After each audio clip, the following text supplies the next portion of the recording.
Sony Interactive Entertainment, SIE, has restructured its management team with several key appointments. They include a number of changes to its engineering leadership team. Now, this is important because engineering are the guys that do the hardware. So PS5, PSVR2, PSVR2, engine, it's all about the engineering department. So they include a number of changes to its engineering leadership team ahead of the imminent departure of SIE Deputy President John Cordera, a departure we detailed about on this show 3 weeks ago.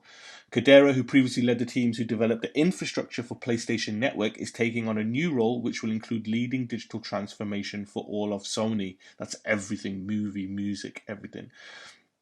Hideyoko Nishino, who joined SIE in 2000 and is credited with playing a key role in many of the innovations in PS4 and PS5 product development, has been promoted to SVP Platform Experience, as Senior Vice President.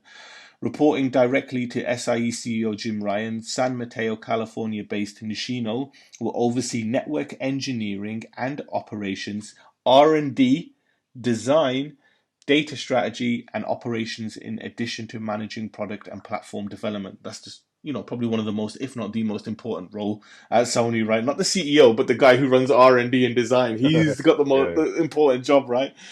Michael Pattison, currently Vice President of Global Third-Party Relations, will report to Nishino in his new role as Senior Vice President, Platform Planning and Management.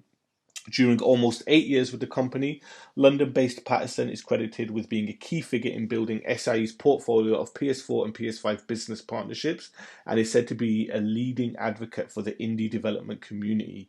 More changes have taken place across other departments within Sony, but nothing a bit more further behind the scenes, like financial, which we don't care about. But Alex, big changes in key positions for Sony, but it's good to see that Sony, it just shows you how well that PlayStation department has done. The fact that people who are in charge of higher positions for just the PlayStation side of things are now running like music, anime, movies, electronics, everything across Sony as brand as a whole, So the more PlayStation that spreads across Sony, the better, right?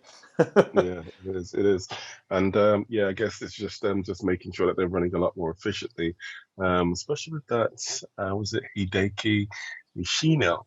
Was he responsible for the the transference or the backwards compatibility of the how many games, 4,000 plus games that they've got currently planned, which are going to be transferring over to the PlayStation 5. So, and he was a big figure in the DualSense controller.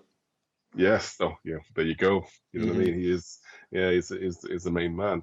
So yeah, it's good to see that they're just like tidying up. You know what I mean? Cutting out the fat and making sure that they're going to be, standing steady and with a decent foundation for this generation. Because it seems like they're going to become like a key player not just in the industry, but just across industries. Like we talked about Crunchyroll. With them acquisition of that, and now Evo. I mean, who knows what's next for Sony? So it's good to see. I hope it's Capcom. I really want them to buy Capcom. I just want Sony to be like, we got some fuck you money, so we're just gonna buy Capcom. But that would make sense. Why not, right? Do you know what though? I don't think now's a good time because Monster Hunter Rise is gonna hit the Switch. It's gonna sell record numbers. If Nintendo was smart, they would have given an open checkbook to Capcom and said, we want to release a Monster Hunter Switch, but we don't want limited. We want to make about 20 million of these because we'll fucking sell them all in a week. Because they would sell 20 million Monster Hunter Switches in a week. And I would look at you and think, okay, mate, they're going to beat the PlayStation 4, right? That's what I would admit it straight off the bat, right there and then.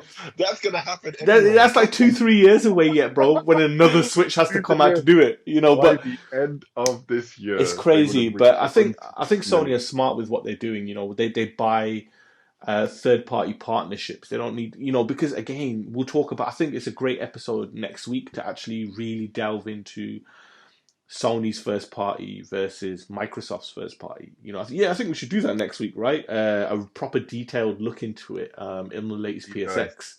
Yeah, exactly, and give our opinion. So that will be the Patreon exclusive show next week. So if you're not a Patreon listener, sign up. Great access to loads of content, early access, plus next week's big show where we go talk first party versus first party.